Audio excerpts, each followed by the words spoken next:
বারবার যে অভিযোগ সামনে আসছে, জেলে থেকেও একেবারে স্বমহিমায় রয়েছে শেখ শাহজাহান, জেলের বাইরেও তার সমান দাপট, দলবল নিয়ে হুমকি দেওয়ার অভিযোগ সন্দেশখালীর আরেক বাসিন্দার, যদিও তা মানতে নারাজ মুসলিম শেখ, অর্থাৎ যার বিরুদ্ধে অভিযোগ করেছেন বিশ্বজিৎ ঘোষ। দেখুন।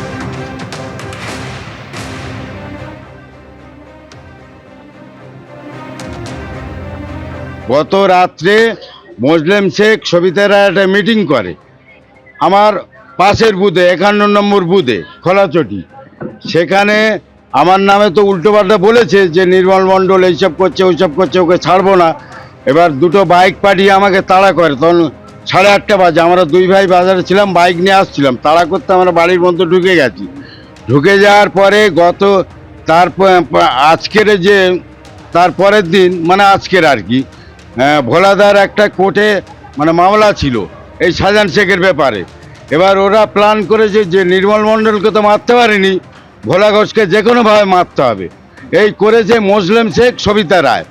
এবার এই প্ল্যান করে ওনাকে তাড়া করে ট্রাক দিয়ে যাতে উনি না আদালতে পৌঁছাতে পারে, সেই অবস্থায় ভোলা ঘোষকে আজকে ট্রাক দিয়ে ওনারই নিজের লোক মানে শাহজাহান শেখ তো বলে দিচ্ছে তোমার জেল থেকে যে তুই এইভাবে কর ওইভাবে কর ওইভাবে কর, সব মানে ব্রেন উনি খাটাচ্ছে আর মুসলিম শেখ এইটা পরিচালনা করছে। পরিচালনা করে মুসলিম শেখ এইভাবে দুটো প্রাণ আজকের শেষ করে দিল। এই পূর্ণ মিথ্যে কথা, মণ্ডল পরিবার যে কথাগুলো বলছে একদম মিথ্যে কথা, এবং এই ধরনের মানুষ আমি না, এটুকু বারবার আমি প্রশাসনকে বলছি এবং আমি পুলিশ প্রশাসনকেও বলতে চাই এই জিনিসটা তদন্ত করে যদি সত্যিকারের যদি সেরকম কেউ যদি করে তার শাস্তি দেওয়া হোক, এবং আমি যদি সেরকম যদি কাজ করি নিশ্চয়ই আমি শাস্তি হওয়া উচিত। যে ভয়াবহ দুর্ঘটনা ঘটেছে, যদিও দুর্ঘটনা বলতে নারাজ, চক্রান্ত করে হামলা চালানো হয়েছে, খুন করা হয়েছে, এমনটাই অভিযোগ করছেন। অর্থাৎ যেই শেখ শাহজাহান মামলার অন্যতম মূল সাক্ষী, তার পরিবারের সদস্যরা, নিরাপদ সর্দার, তিনি কি বলছেন আপনাদের সামনে রাখবো। একেবারে শাসক দলের বিরুদ্ধে স্পষ্টতই তিনি অভিযোগের আঙুল তুলেছেন। এর আগেও আপনাদের শুনিয়েছি অধীর রঞ্জন চৌধুরী এবং শ্রমিক ভট্টাচার্য, তারা বলছেন যে তৃণমূলের রাজ্যে ঘটনা সম্ভব, সাক্ষীকে তারা খুন করার চেষ্টা করছেন। এই ঘটনায় অর্থাৎ যে ভয়াবহ দুর্ঘটনা ঘটেছে, আদালতের দিকে যখন যাচ্ছিল এই গাড়িটি, তখন সেই সময় হামলা চালায় ট্রাকটি, পরিকল্পনা করে ষড়যন্ত্র করে এই হামলা চালানো হয়েছে। আহত ভোলানাশ ঘোষ, মৃত তার ছোট ছেলে এবং গাড়ির চালক, ট্রাকের চালক পলাতক।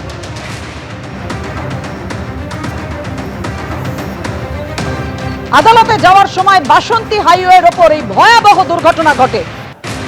প্রাক্তন সিপিএম বিধায়ক নিরাপদ সর্দার কি বলেছেন দেখুন এবার।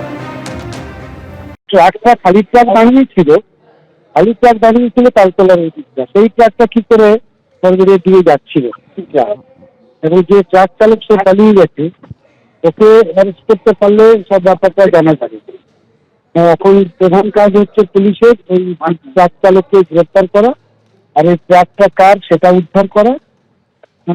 এইটা আমাদের পরিষ্কার করে দেওয়া যাবে যে এর গভীরে চক্রান্তটা কত দূর আছে।